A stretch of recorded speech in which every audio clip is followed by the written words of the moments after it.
Welcome back to the channel. Wow, what an amazing time we're having here. Things have changed drastically since we last spoke because something very cool happened. My new friend Christina from Donut Media gave me a call, and unbelievably, they were interested in covering the NSX from bumper to bumper. And I was really excited about that until she told me that they want to be able to start the NSX. And as all of you know that follow the channel, I'm right in the middle of working on the new oil tank. And of course, why am I doing that? In preparation for Hoonigan, to try and take care of my buddy John to get it down there, because they also want the car running. But not only do they want it running, they want a burnout. And that makes it 10 times as hard for me. Now, I'm heading to LA. We're gonna go and touch base with my friend Christina. For all of you Rotary fanatics, some potential good news. They also expressed interest in the 7.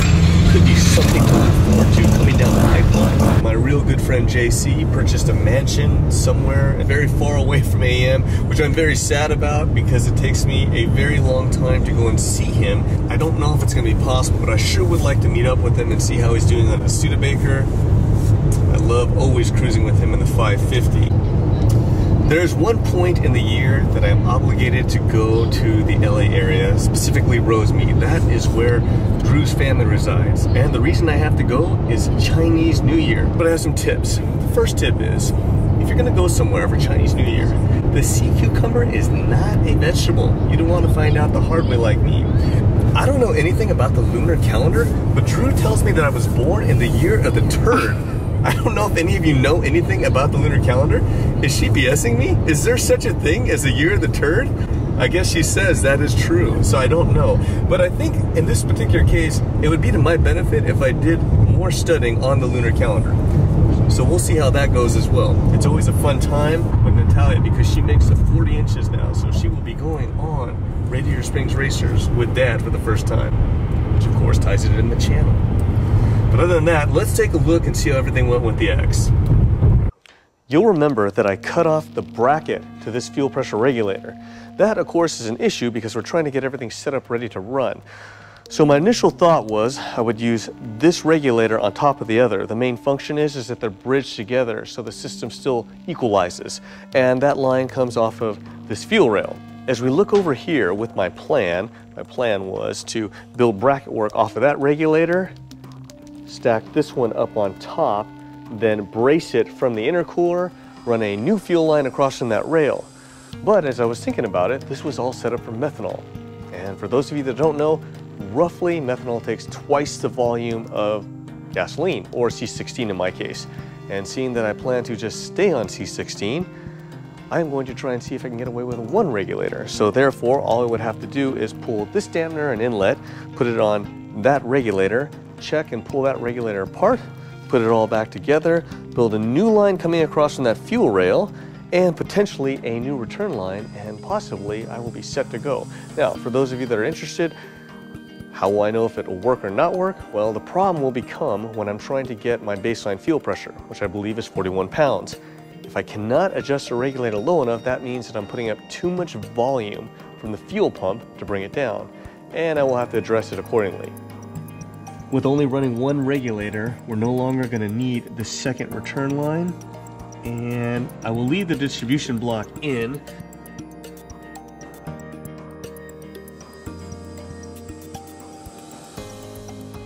Alright, so now we have the coolant return line we need to hook back up to the distribution block. The routing of the lines doesn't even seem vaguely familiar. However, the stainless steel braid punching through my gloves does seem very familiar. Ironically, this is the last thing I thought I'd be doing, is actually putting on all the bracket work for the oil tank. Man, put a lot of memories there. My dad and I put a lot of time into that original tank setup.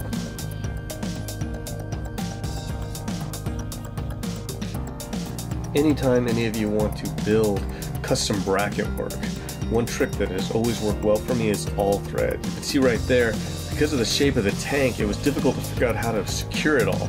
So I was able to use all thread and modify it. Then I used a rubber sleeve to protect the tank, and I was able to attach to the original mounts, which still was pretty time consuming, but it was a whole lot easier than completely designing new brackets from the inner core that would accommodate all these modifications. Okay, I've got the tank into position. Now the overflow tank, I need to mount up to the brackets. All of you have heard me say time and time again, custom work is just a killer. It actually is pretty relaxing, but just the time it takes is insane. If you're looking at that overflow tank, the amount of time it took me to build that is just ridiculous. I'm embarrassed to even tell you how long. So I would always advise, if you can just buy something that will work, it's well worth it, no matter what the cost. Unfortunately, in something like the X, it just really isn't an option, and the supports necessary to handle the load of the launch, it's just a different animal. But there are always more and more components, and the internet wasn't really prevalent when I was building the X. It is so much easier now to find hardware, parts. I would definitely take my time to research and see if I could just source what I needed versus building all this stuff. You can see right there that I had to build that support from the tank to the radiator. I can tell you that that was put on because we had problems. As you could see, a lot of the things that were built on the X were addressed from problems. We tried to head off anything we could at the pass, but it doesn't always work that way. Okay, it would appear that the tank and everything's in position. At least, I think it is. As you know, it's been a while, so let me go ahead and cinch it down and we'll see what happens.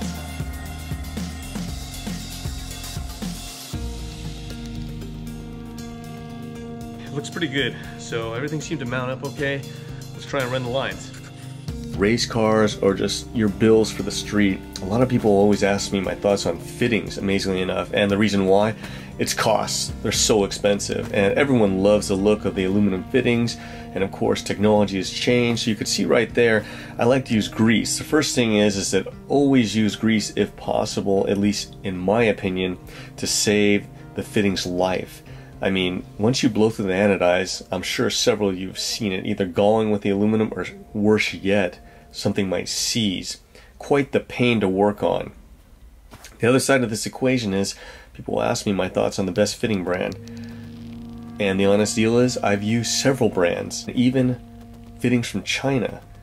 I've never really seen a difference. I've never had a fitting failure, and probably because I said that, I will, maybe when I'm running the car. But at least in my experience, everything has worked out fine. Something to think about that could save you a ton of money, but you must do what you feel comfortable with. Okay, so I hooked up the bottom line, the pickup for the pump, and the oil temp sensor. I had to crawl underneath, so it'd be too hard to film. And of course, the return lines are hooked up, the line to the breather tank, and now I just need to hook up the coolant lines. This dash 12 right here is for the engine, which goes to the block out of the pump, and the lower line down below is for the turbo coolant. Just watching all these lines seems endless to me, and I was actually doing the work. But here's something to think about. This is just the front section on the driver's side. When we actually had to pull the engine, there was 3 times as many fittings to deal with. And not only that, also having to do with the fuel, which fuel is always fun, as all of you know, because it gets everywhere, the whole flammable thing, catch on fire, makes things a whole lot worse. Not only that, everything is tightened down, but the problem is that oftentimes the cooling system will airlock. And I'm sure probably a lot of you see that even on your own cars. Always a hassle. After all that time of cinching everything down, a lot of times all the lines have to be cracked again to get the air out so the system will work properly and the pump won't airlock. It's just fun times. Okay, so you remember we moved the orientation of the blow-off valve to accommodate the new oil tank, but there's no time for me to finish. So what I'm going to try and do is see if I get lucky, because all of our vacuum lines are made for length. So as you can see, shortening them will be difficult as they're a crooked fit. Let's see if we can get lucky and possibly use the same line. Now, if this makes it, it just saves time. I mean, it's not a huge expense, but it's just one more thing that I have to deal with.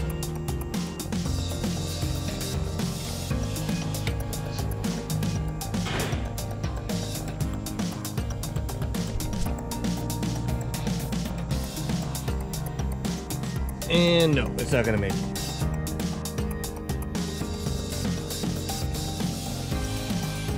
All right, exciting stuff here. We are entering the final stretch. As you can see, I built a new Teflon fuel line to come across from that driver's side fuel rail over to the fuel pressure regulator.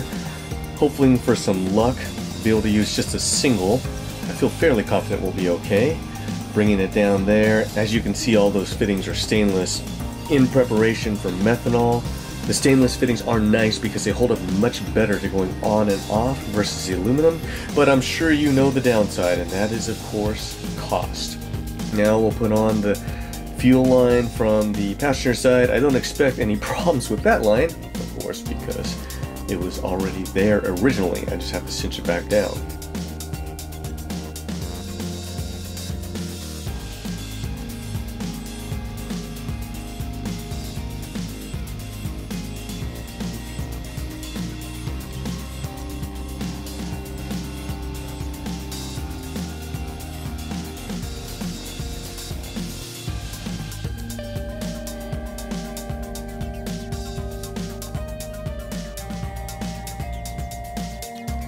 Now, as you can see, since I did not get lucky in using the original vacuum line for the blow-off valve, I had to have a new one made, and at the same time, to accommodate all the lines coming across the top of the manifold, I had a 45 put on there, and it doesn't look great, but it does allow for the lines not to get crushed or a fitting to get messed up. So it's of course a trade-off as usual, but now we're all set. We'll just cinch it down.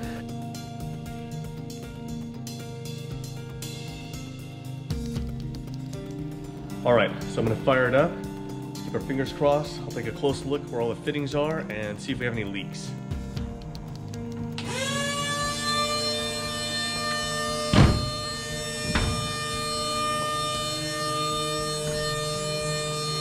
Oh man, you can hear that fuel flowing.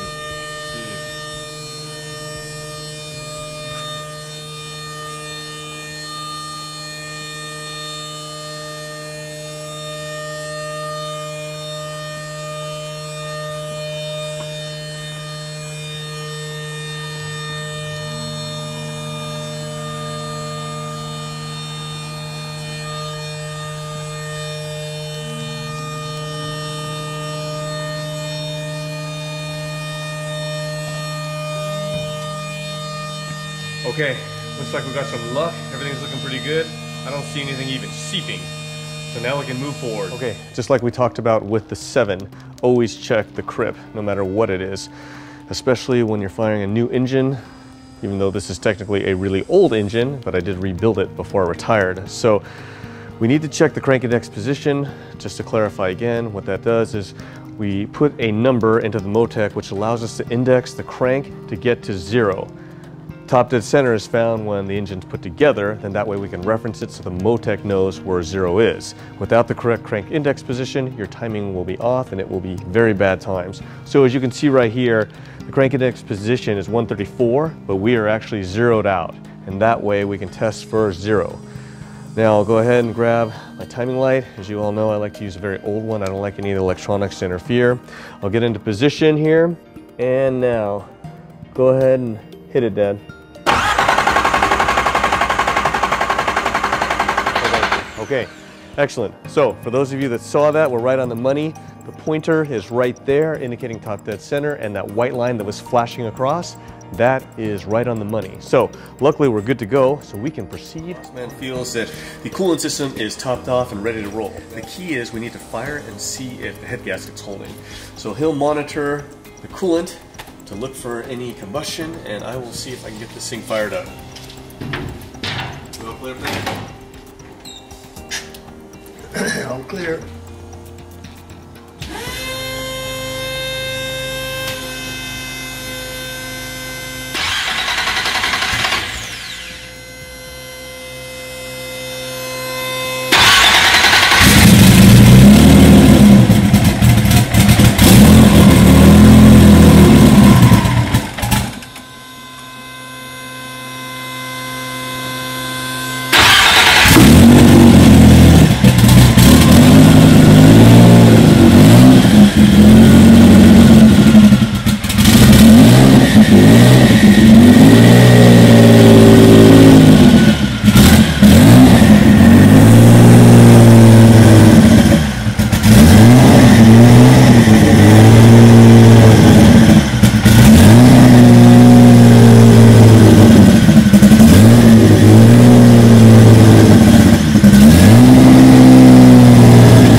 but we're not going to ship with coolant in there. Too many problems, or chances of problems. So we will still drain to alleviate that problem, and we'll have to top off when we get to Dona Media. Well, what a relief that was. The X is up and running, and I'm feeling a lot better. The funny thing about that is that all along my dad was saying, don't worry, it'll fire. And then after it fired, he told me that he was really worried it wasn't going to fire, but didn't want to stress me out. Oh man, well I'm sure glad it did fire. Otherwise, my good friend Christina at Donut Media would be quite unhappy with me.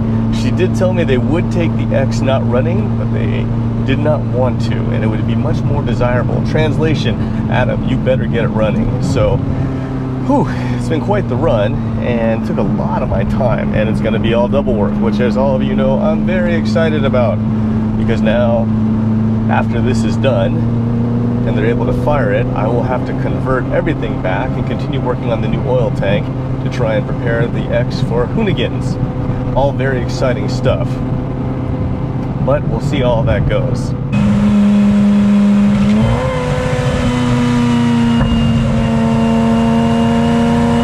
But now it's time for me to take a blast in the 355 and have some fun.